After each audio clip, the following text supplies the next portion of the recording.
शेर और मूर्ख गधा। एक जंगल में कराल केसर नामक शेर रहता था। धूसरक नामक गीदड़ उसका सेवक था, जो उसकी सेवा टहल किया करता था और बदले में शेर द्वारा मारे गए शिकार का अंश भोजन के रूप में प्राप्त करता था। एक बार शेर का हाथी से सामना हो गया। दोनों अपने गर्व में चूर थे। बात बढ़ी और युद्ध तक पहुंच गई। दोनों में युद्ध हुआ, जिसमें हाथी शेर पर हावी रहा। उसने शेर को सूंड से पकड़कर उठाया और धरती पर पटक दिया। शेर के शरीर की कई हड्डियां टूट गई। शेर बुरी तरह चोटिल हो चुका था। ऐसे में शिकार पर जाना उसके लिए दुष्कर था। वह दिन भर एक स्थान बैठा रहता। शिकार न कर पाने के कारण वो और उसका सेवक गीदड़ दोनों भूखे मरने लगे। एक दिन शेर गीदड़ से बोला, यदि इसी तरह चला तो वह दिन दूर नहीं जब हमारे प्राण पखेरु उड़ जाएंगे। इस समस्या का कुछ न कुछ समाधान निकालना पड़ेगा। वनराज, क्या करें? आप तो शिकार पर जा नहीं सकते। मैं ठहरा आपका सेवक, मैं तो आप पर निर्भर हूँ।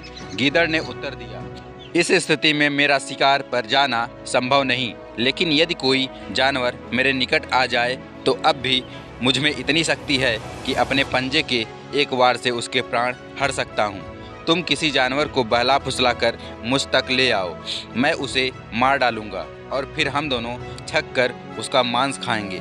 शेर बोला। गीदड़ को शिकार की बात जच गई और वह शिकार की खोज में निकल पड़ा। चलते चलते वह एक गांव में पहुंचा। वहां उसने एक खेत में लंबकर्ण नामक गधे को चरते हुए देखा। उसे देख वह सोचने लगा कि इस गधे को किसी तरह शेर के पास ले जाऊं तो कई दिनों के भोजन की व्यवस्था हो जाएगी।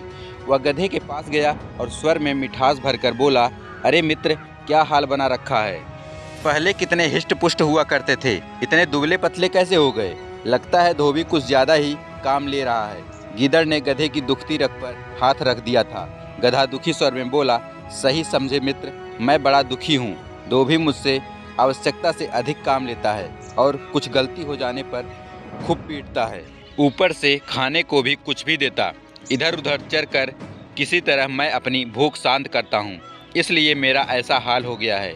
गीदड़ ने मौके की नजाकत समझ ली और कहने लगा, मैं तुम्हारा दुख समझ सकता हूँ मित्र। वैसे तुम चाहो तो मैं तुम्हें एक ऐसे स्थान पर ले जा सकता हूँ जहाँ हरी घास का विशाल मैदान है। तुम वहाँ जी भरकर घास खा सकते हो। ये तो बहुत अच्छी बात कही मित्र, किंतु वहाँ जंगली जानवरों का भय होगा। प्राणों पर संकट आ गया तो मैं यहीं ठीक हूँ। जो भी प्राप्त हो रहा है कम से कम सुरक्षित तो हूँ। गधे ने अपनी शंका जताई। अरे मित्र, क्या बात कर रहे हो? मेरे होते हुए तुम्हें किस बात का भय? वह पूरा क्षेत्र मेरे अधीन है। वहाँ कोई तुम्हें हानि नहीं पहुँचा सकता। तुम निर्भय होकर वहाँ के घास के मैदानों में चर सकते हो। और एक बात तो मैं तुम्हें बताना भूल ही गया, वहाँ 3 गंधर्व कन्याएं भी रहती हैं जो अपने लिए वर की खोज में हैं। संभवतः वहाँ तुम्हारी बात भी बन जाए। गीदड़ उसे फुसलाते हुए बोला। गधा उसकी बातों में आकर उसके साथ चलने को तैयार हो गया। गीदड़ उसे लेकर उस स्थान पर पहुंचा जहां शेर बैठा हुआ था। गीदड़ को गधे के साथ आते हुए देख शेर खुश हो गया और अपनी सारी शक्ति जुटाकर उठ खड़ा हुआ ताकि गधे का शिकार कर सके। इधर गधे ने जैसे ही शेर को उठते हुए देखा, वह वहां से भाग गया। शेर में इतनी शक्ति ही नहीं थी कि वह उसका पीछा कर सके। गीदड़ को शेर पर बहुत क्रोध आया कि हाथ में आया शिकार उसने यूं ही जाने दिया। वह बोला, वनराज, अब मुझे समझ में आया कि हाथी ने आपको युद्ध में पटकनी कैसे दी।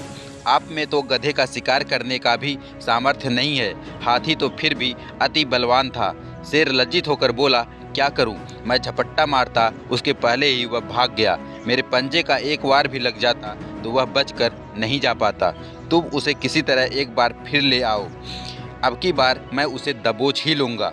उसे दोबारा लाना बहुत कठिन है, फिर भी मैं यत्न करूँगा, किंतु इस बार वह आए तो बच के जाने ना पाए। गीदड़ बोला। फिर वह गधे की तलाश में निकल पड़ा।